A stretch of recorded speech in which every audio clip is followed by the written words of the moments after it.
Freax. Oh, why'd you go and say that? Freax. The website was a mistake, yeah. Freax.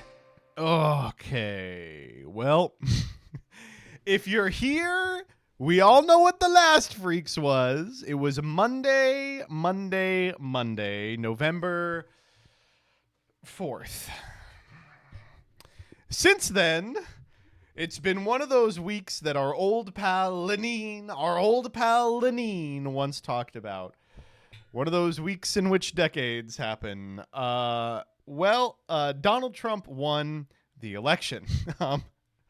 And I personally probably spent a little too much money on copium. I was huffing that Edinger Mentum pack. I was out of my mind. But I will remind you that throughout the experience, I did say I think it's very possible and likely that Trump takes it. And he did. We are living in a different America today than we were last week. An America that in many ways is going to be way, way worse. Which brings us to a very special edition of Twitter Freaks in which we're going to have some incredible takes, not only from libs, also from conservatives, and mostly from people who have no idea how to handle things after they've broken their brains. Will all the tariffs raise editing prices? Let's just say we won't be working with Vlad in the future. First up, let's do a little bit of non-political stuff before we swoosh in. Okay, so let me see if I can find the first one of these. Oh, I can't. So this person, Dr. Alexander Burns, posted on X the other day, said, listen, the dye workwear guy is very wrong about something, but I don't want to quote tweet him because I don't want him to yell at me. I told this to my wife, and she said, you legitimately should not correct him. He'll kill you on Twitter for all to see. So he bit the bullet, and he did it.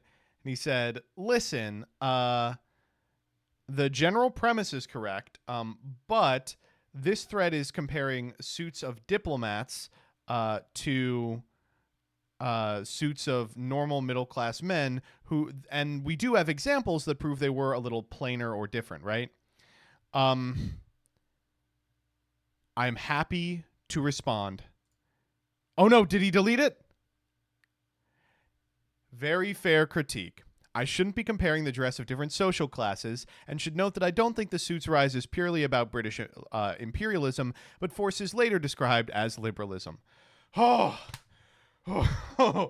my God. And of course, both of these people posted these in threads that are 30 long. I was like, oh my God, wow. Okay. We live. We live another day.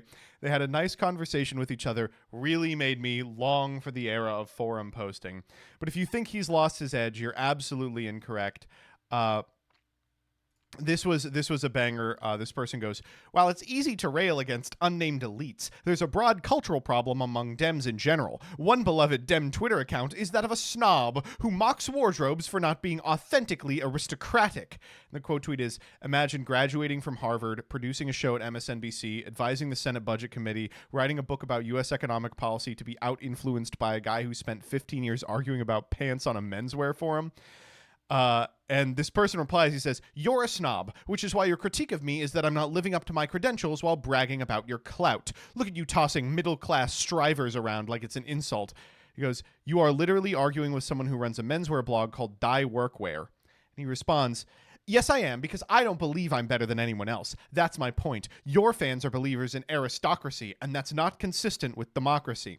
He replies, you imagining threats to democracy when there are none is perhaps why you supported the Iraq War. Man, we got to give this guy like knighthood or something. I fucking like, oh man, no response. Ethered. I don't know what to tell you. You come for the king, you best not miss. There's a world of difference between the Matt Stolers of the world and the Dr. Alexander Burns, historian of the 18th century Atlantic world. Holy. All right, we should probably talk about it. Okay.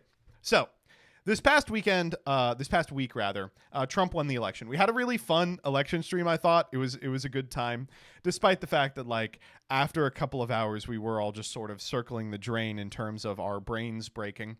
Donald Trump won. He won bigly. He won an overwhelming amount of electoral votes. I said yesterday and at the beginning of the electoral stream, his path to victory was winning all of the swing states, which seems like a lot, but was possible. And guess what? That's exactly what happened. He won them all. Since then, everyone has kind of been writing their, autopsies of the campaign. And I think there's a lot that people can learn from it, despite the fact that everyone seems committed not to learn anything. But the central point of all of these isn't necessarily they would have won if they did what I wanted. We should jettison the woke left from the Democrats. We should pivot further into wokeism and actually stand for something. We should deliver a set of goals and beliefs that are internally consistent rather than this weird hodgepodge of ideas that's been strung together by a bunch of consultants trying to appeal to everyone at once. All of this is kind of a wash to me. The one central figure in this thing to me is the only Joseph Robinette Biden Jr., who campaigned for like 2.5 years for the re-election that he ended up not seeking. You can say that Kamala was a bad candidate. I'd agree with you. But really, she did have 3 months to pull this entire operation together. And if you think he maybe stayed in a little too long, you'd be right. It turns out the Biden campaign had internal polling showing Donald Trump winning 400 electorals. He was like, I'm going to win, Jack. I just got to wrench back New York. He was going to lose New York, dude. Come on. Oh, come on, Jack. I can do this. Colorado is going to put me over the edge. Holy shit. Oh, my God. We were going to have Rue York. we were going to have Rue Jersey. Oh, my good God. We were going to have Rue Hampshire. We almost had Rue Hampshire anyway. Oh, my God.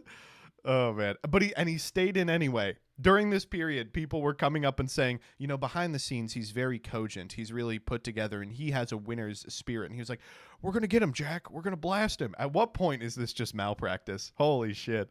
Can you imagine? Imagine donating to the Biden campaign and then seeing this. Fucking hell. Oh, it's good. It's good. Ugh. I think if the blame for this one can be laid on anyone, obviously the consultant class of individuals within the Democratic Party who are making a lot of the decisions, but number one's got to be Biden. He was one of those guys that was faced with a seminal moment in American history. A million people dead from COVID, the country as destroyed as it's ever been, and he failed to meet the moment. He's going to be relegated to the ash heap of whoever that asshole was before Lincoln. Oh, boy. Next up. All right, so this comes from Vermont. You can write in candidates, and some people went through and looked at them all. Here's what we got, some notable write-ins. 3 for Pedro, 5 for Taylor Swift, 2 for Jaden Daniels. Congratulations to the Washington Commanders. And then 1 apiece for Diddy, John Pork, and the Hawk Tua girl. She has a name, asshole. It's what is her name? Kellyanne Murphy. Haley Welch. Don't look at me. I voted for John Pork. The funniest part of this election, for sure, was not only did Trump win the Electoral College, he won the popular vote as well. So a bunch of people were like, if all those Jill Stein voters had just voted Kamala, we wouldn't be in this mess. Which turned out not to be true. She lost by a larger margin than all the third-party votes combined and then added to hers. So at least those people are going to get a good 4 years off. Next up. Oh, my God. Okay, so one of the things that people have been saying as part of the autopsy of this election is, how did Trump win young men? Okay. So first off, I don't know why people are doing this. Liberals just have this bug in their brain that if they lose an election, they need to find who to blame. And so far, they've gone through Latinos. They went through trans people. They're now on Gen Z men. Let me be clear with you. Gen Z men voted for Harris. They just voted for Harris less then they voted for Biden. It's still like a majority. But for some reason, for 3 days, everyone was like, it's so important that we bring these Gen Z voters back into the fold because we're losing them. Why are we losing them? And so, unfortunately, this has emboldened the dumbest people ever, which is Gen Z voters who started getting on 4chan in 2017. They're like, oh man, B hasn't been good since the first Donald Trump election, you know? And they're posting like this, which is incredible. Very easy answer as a Gen Z man. You kept calling us evil because of immutable characteristics. First of all, not to be an asshole, this is not how you spell characteristics. Characteristics. Close to something else. Stole our future, denied us our birthright, and corrupted our hobbies. Guilty. All you had to do was be normal and not crazed ideologues. The vast majority of this account's interaction age is 19 to 25, and I and all the moderators fall within this age bracket. You didn't have to tell us you're a dumb kid. You know, we can tell by the stink lines coming off this post. I ask you in return, how does it feel to look at the monster you created? Man! You would think that people would stop trying to talk like Rorschach. Like, some point after the release of Watchmen, people would stop trying to talk like Rorschach. And then the quote tweet that's been everywhere is this: you're evil. Evil. What are you? Evil. I'm evil. And then guess what? You get told it enough, and you put on the helmet from your very favorite video game, and you say, actually, we are evil. I'm sorry, like, this is, like, really pathetic. It's legitimately, like, Ben Shapiro with a katana type shit. Like, I've become the Joker. I'm sorry, it's cringe. There's just no other word for it. No, you don't get to do this. You don't get, the school taught me that white men were evil. So I became the evil video game character. I read a book and it told me I was evil, so I became Garten of Banban 5. Oh, man. Wow. I gotta ask, for people who've been through public school, I went through public school, do they tell you white men are evil? I feel like I didn't get that. I feel like I kind of got the opposite. Yes. Oh. Well, I stand corrected. They need to be telling them more. Oh, man. This is the Hitler particle version of you sit on my throne unaware that it was built of lies. Yeah. Listen, Redditry is a horseshoe. On one side, you have the soy Reddit Tumblr type of writing that was so popular in like 2014. And on the other side, you have people trying to emulate Shadow the Hedgehog that was so popular now. My sophomore year in high school, the English teacher I had was from AKA sorority and a known racist against white people. Dare I say based? That's so funny to type in this chat. That's like hilarious to write in this chat. Is that true? Holy shit, truth nuke. Actually, I was when I was in public school, the biology teacher and the English teacher were in a closet and they were making babies, and I saw one of the babies and the baby looked at me. Oh man. I don't know what to say about this. Except like I don't know what the, if you want to kind of go by line on this insane post, if you get past the immutable characteristics, stole our future, yep, that's fair. I mean, I don't think that was the fault of the woke. I think it was the fault of like 14 guys, and then denied us our birthright. What does that mean, man? what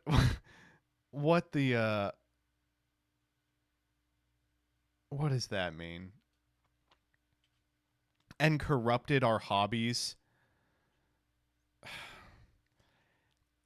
Listen.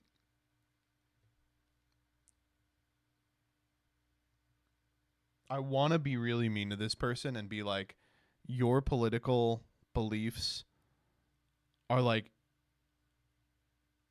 a result of watching a bunch of videos that say there's women in Star Wars, but I can't do it because I know that it is. It really is. There's a parody song by Rocka Ali. 2024. Oh, man. Current year. Wow, that's incredible, dude. Wow. You're 20, you're an early 20-year-old and you're listening to this? Let's take a listen. All right, come on. Let's do it. All right, chat. We are going to pause it when it becomes pathetic.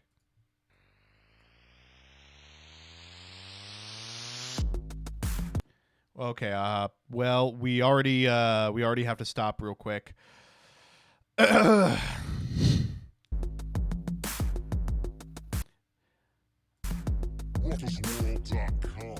Is ruckusworld.com still live?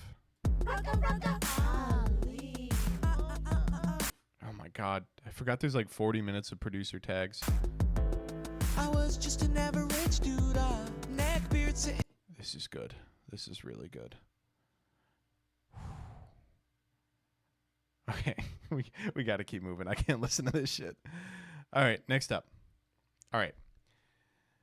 The disgusting Gen Z Republicans are of course one beast, but it's important that we come out against the other group of individuals who's been very annoying in the wake of the election. I'm talking about the Stancilians. Okay, so after the election, Bernie posted this thing that was like, the Democrats have lost the working class. And it's like, yeah, that's true. I mean, that's true. That's pretty true. Yeah, that's true. It's like, you sure aren't helping though, motherfucker. You spent 2 years caping for this guy. Come on. But we did get an incredible tweet out of the Stancler, who said, if there is one single lesson of this last election, and really the last 4 years, it's that delivering material benefits to workers will not help you electorally, which annihilates the left's entire theory of politics. He is correct. I agree. Unfortunately, his theory of politics has been pretty soundly defeated as well. I guess the weird one for me is delivering material benefits to workers. I guess he's talking about like wages went up at the same time inflation was going up. Like, people aren't going to feel like they came out really ahead if that's happening, right? Like, that's the whole gist of the thing. I don't know, man. It's just strange. NLRB did pro-union stuff. That's cool. I appreciate that for them. They weren't really like running. You know, I wouldn't say a vote for Kamala Harris is a vote for the labor board. I guess I could, but seems a little attenuated, right? I don't know. It just seems like an odd claim to me. Like one of the, I don't know. These people live in their own media environment where everyone does think that Iron Joe is like the greatest pro-union president of all time.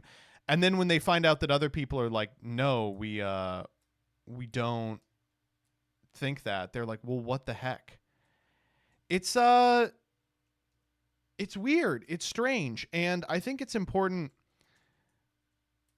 to note that even if it is true, if it turns out that like wage growth outpaced inflation, then that's your fault for not messaging properly, right? You got to be better on that. It's so nothing. So very nothing. And of course, my favorite outcome of all of this was that this all weekend, this was my favorite.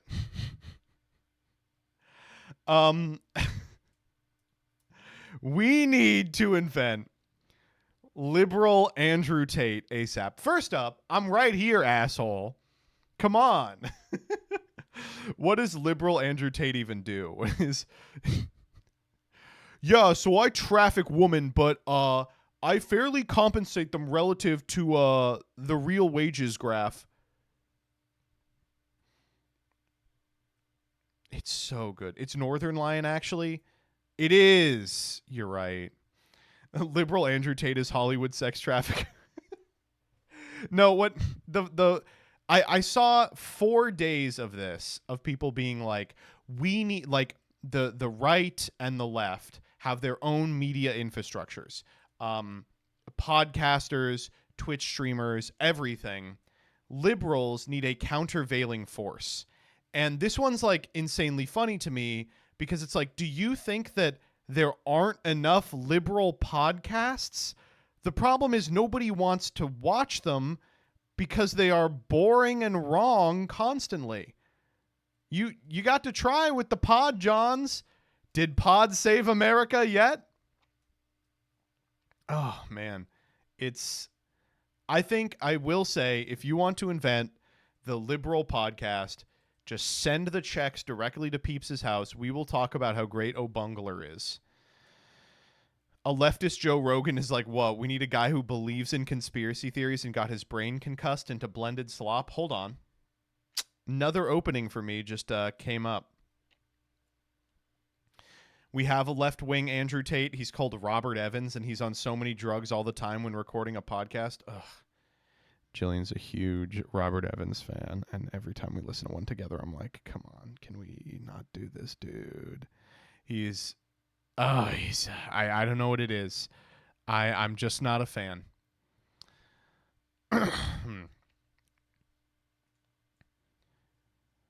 Did we do Gavin Newsom yet? No, I don't think we will, though. We had a couple people being like, we need like an evil Democrat to run. And everyone was like, Gavin Newsom. And now people are entertaining it. Don't do that.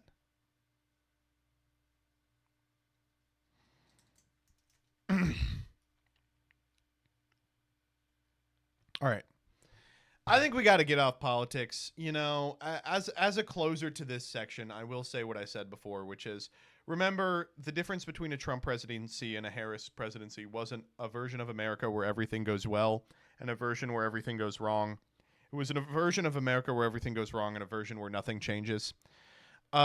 Positive change is not going to come from a national election. It can't. The person there is always going to do the work of empire. So while this is going to be bad, I urge you not to despair. And I saw a lot of people being like, I'm going to end it all. Don't do that shit. We need you. All right. This one's good. This one's great. Man, I got to stop clicking on Star Wars videos from channels I don't recognize. Okay, let's watch this. What is hyperspace, you ask? Good question. I probably should have started with that. Okay. The truth is, we don't fully know. That's the best interesting. explanation I can gather is that hyperspace is some sort of fourth dimension that exists parallel to ours and still interacts I with see. They ours, keep it but vague in on which you are purpose. able to move through space much, much faster. Yeah. It's a bit ethereal and vague, but, but that's that's a honestly strength, to yeah. its benefit. Yeah. If it were Disney writers inventing they'd override hyperspace, it. then the galaxy would be female, and the hyperspace lanes would be her fallopian tubes. We would all be eggs within Mother Galaxy's womb, and you'd have to ask for consent before ovulating your ship through her hypertubes. Otherwise, it would be space sexual assault. Whoa!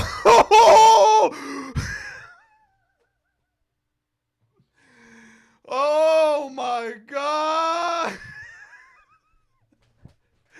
It comes out of nowhere. The first time I listened to this, I was like, oh, I like the For space, cadence. you I like ask? the Good pacing of question. this video, right? And it's doing something cool. Like, this first part where they're probably talking should've started about with like that. But the truth hyperspace is is a we kind of don't fully vague know. concept. That's a thing in Star Wars that I think unfortunately was kind of robbed by the EU in the prequels. They felt this desire to constantly over-explain everything. It took not only a lot of the mystery and the majesty out of these things, but it made everyone feel like everything had to work in a very specific way, when, as an analog for faith, the Force makes a lot of sense when it doesn't make sense. It's frustrating to see it reduced to midi-chlorians, and unfortunately Disney did replicate a lot of those same problems. the They best could not explanation I can resist gather the is that ability to hyperspace is explain some sort of everything. So fourth I'm like, I dimension get it. I'm that glad they're exists talking parallel about to this ours and in still this way. I interacts think with it's ours, right. but And then in it's which you are like, able yeah, to yeah. move And through Disney, they space sure much, have much really faster. It's a bungled bit the whole writing ethereal and situation, vague, of but course. that's honestly And then he to its gets into the benefit. grievances, If it were and it's Disney like, writers inventing hyperspace, then the galaxy would be female, lock in. and the hyperspace lanes would be her fallopian tubes. Lock in. We would all be eggs within Mother Galaxy's Lock in. womb, and you'd have to ask for consent before ovulating your ship through Lock in. her hypertubes. Otherwise, it would be space sexual assault. Lock the fuck in. It's unbelievable. Like, and he says it in the same cadence as the first half too. It's like, so hyperspace works as a vague concept. Also, I hate women. It's great. It's so good. Oh my god. Oh, all right, next up. This is very true. No, Adam, I just heard the secret Skibidi toilet voice lines, and I think I'm gonna get hacked. We weren't supposed to hear those, Justin. Oh, we made a big mistake. Maybe we can figure out a way to stop you from getting hacked. You've gotta figure it out now, otherwise I'm going to become a Skibidi toilet forever. Guys, quick, listen to all these crazy hidden Skibidi toilet voice lines in this video. There might be a secret in them that can stop Justin from getting hacked. No. Was there? Does anyone know? Did he get hacked or not?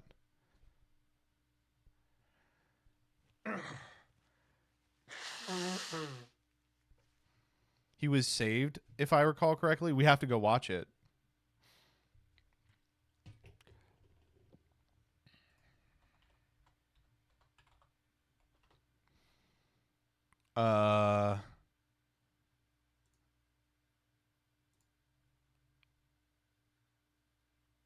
Secret Skibidi voice lines. I don't.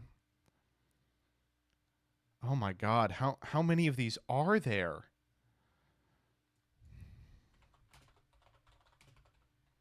There we go. Secret Skibidi toilet. Oh my god, there's 100,000 of these. No, that's not it. That's not it. That's not it. That's not it. That's not it. Oh my god, how many times can they do this? Holy shit. What are you doing, Justin? I'm looking down in the toilet, Adam. I think I'm gonna find some crazy Skibidi toilet secrets in here. I agree. But it's so stinky down there. Wouldn't you rather watch videos I have on this tape here? It has the origin story of Skibidi Toilet, the biggest secrets and Easter eggs, and even all Skibidi Toilet secret voice lines. Okay, let's watch this. 828,000. Thanks for all the amazing videos. Oh, man. I am addicted to these accounts. The, like, boy moms that will post it. Born to be your lover, forced to be your mother.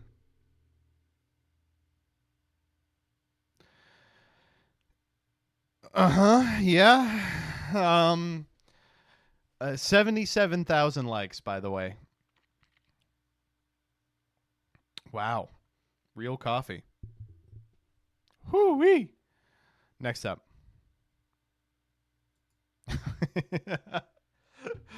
On their way out the door, Alejandro Mayorkas and Joe Biden have a Christmas gift to the world. Iran has developed fentanyl-based chemical weapons. No! Fentanyl attack! They're gonna blast us with it. Oh my god. Great stuff. Thank you, Representative Clay Higgins, a U.S. House member. Oh, man. Pocket fentanyl. Exactly. Imagine 9/11, but with Fent. Instead of all those firefighters dying because they inhaled asbestos from the pile, they like get really high and they're like, fuck! Ugh. Next up. Okay. I maybe shouldn't even talk about this one, but I'm gonna. What do you think? Should we talk about it? Okay. So Do you remember like 3 Freaks ago where I talked about VTubers have figured out the new strat in terms of getting famous really quick? You show off like a big titty model and you get banned, and then you go, what the fuck? Why'd I get banned? Don't do this one, please. You can't show it? Wait, can I actually not show it? I feel like I can. Oh. You all are thinking of the racist one. I'm not doing the racist one. Don't worry. There is one that said the N-word this last weekend. That's not the one. Instead, it was this one.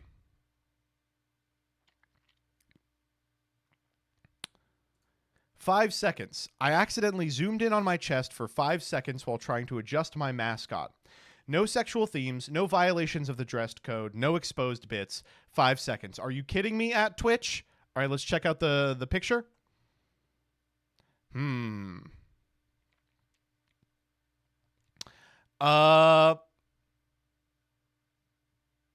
All right, be fucking for real. Come on.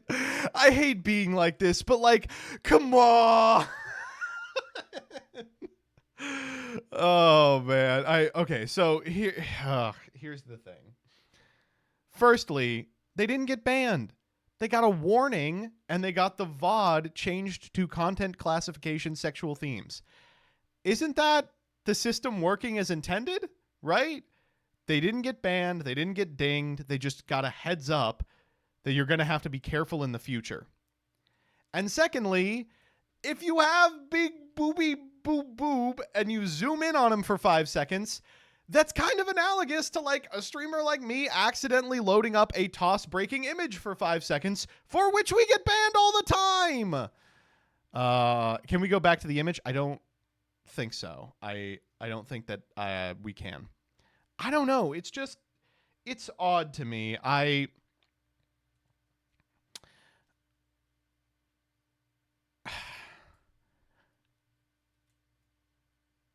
think probably the right thing to say here is, oops, got a warning on my stream because I accidentally zoomed in on the breasticles for 5 seconds. But instead it's another like Twitch is trying to destroy all VTubers type thing. And then all of the responses are like, oh yeah, well there's women in the hot tubs category with boobs, and like if your problem is that you disagree with Twitch's TOS, you can't be bringing other randos into it. Those are your coworkers. They're the people with which you have power if you attempt to identify the right enemy. But come on. I think at some point you got to be like, okay, yeah, you got me. Okay, next up.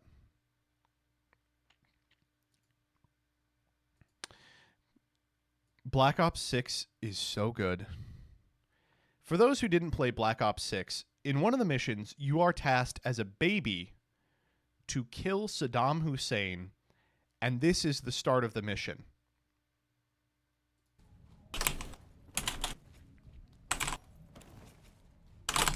Oh my god, wait, they're fucking moving. They got the baby movement down. Can someone who plays Black Ops 6, can you confirm this for me? And are you successful? Does the baby kill Saddam Hussein?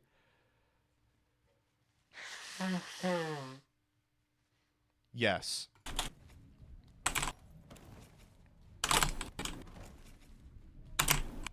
Look at that. They're doing great. The funniest part is everyone in the comments are like, I know this sounds stupid. Like, I know it sounds really dumb.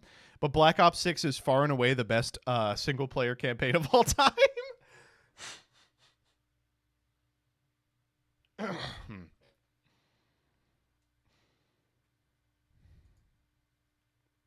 right, next up. Oh, I think I had this one bookmarked, but I forgot what it said.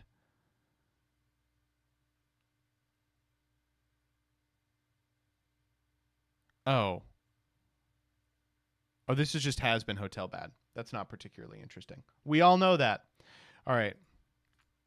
So, in the wake of the election, many Americans felt there was no path forward.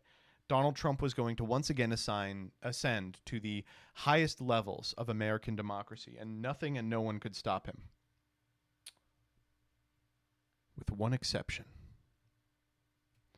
One man that they were going to pull in for one last job.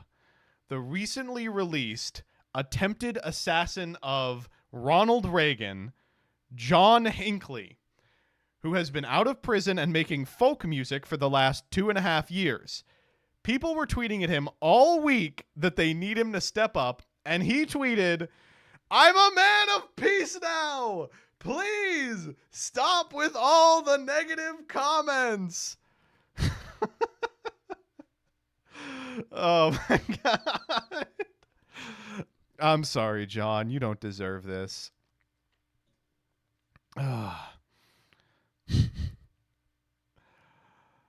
no. When your goat is washed, shut up, dude.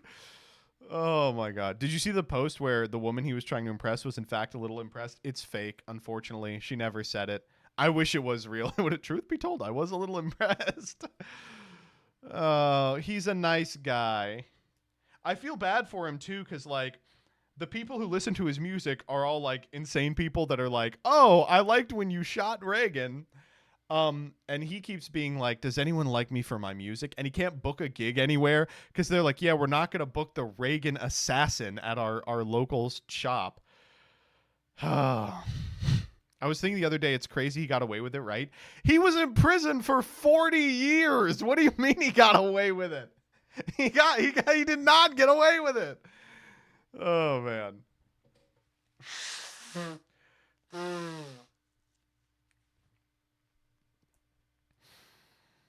Oh my God. I do appreciate though that all of his music sounds like it comes from the 60s because that's the last shit he was listening to. Did any of the other assassins survive? The second Trump assassin they arrested. Like they just got him in police custody. It's like, oh, okay.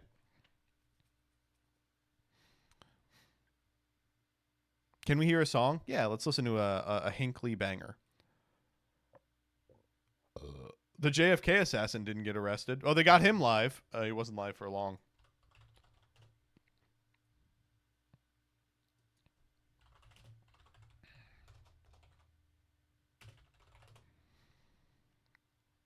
Let's see. We got A Different Side of Me. Hello, everybody. This is another one of my original songs.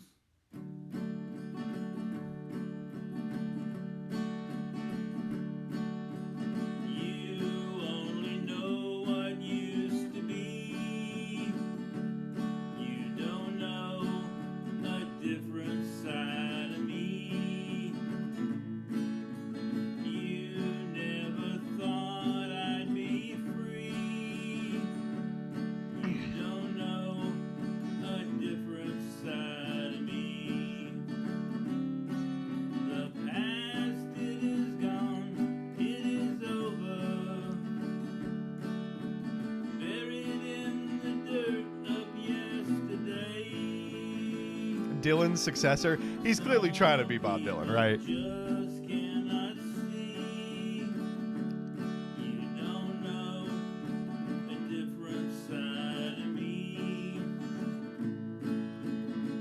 This is giving ukulele apology. No!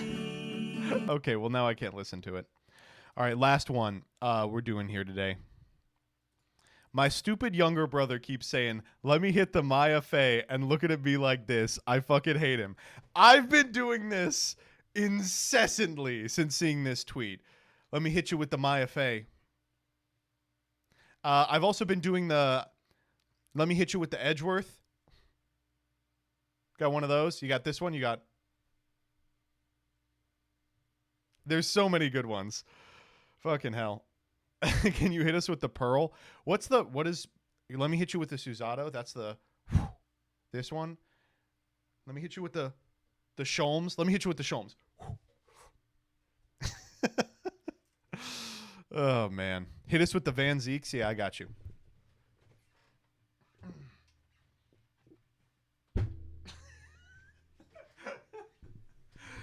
Pray forgive me.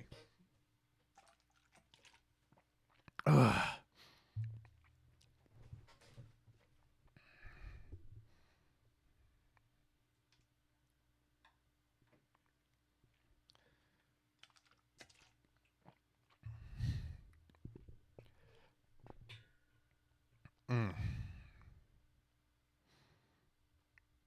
Hit us with the Kristoff. I just get struck by lightning. He's got like the evil hand. Throw the bottle. Yeah, here. This is a better one.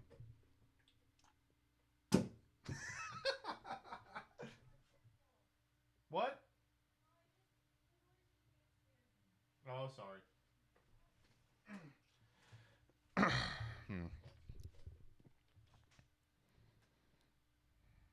He got in trouble. I thought she was gone.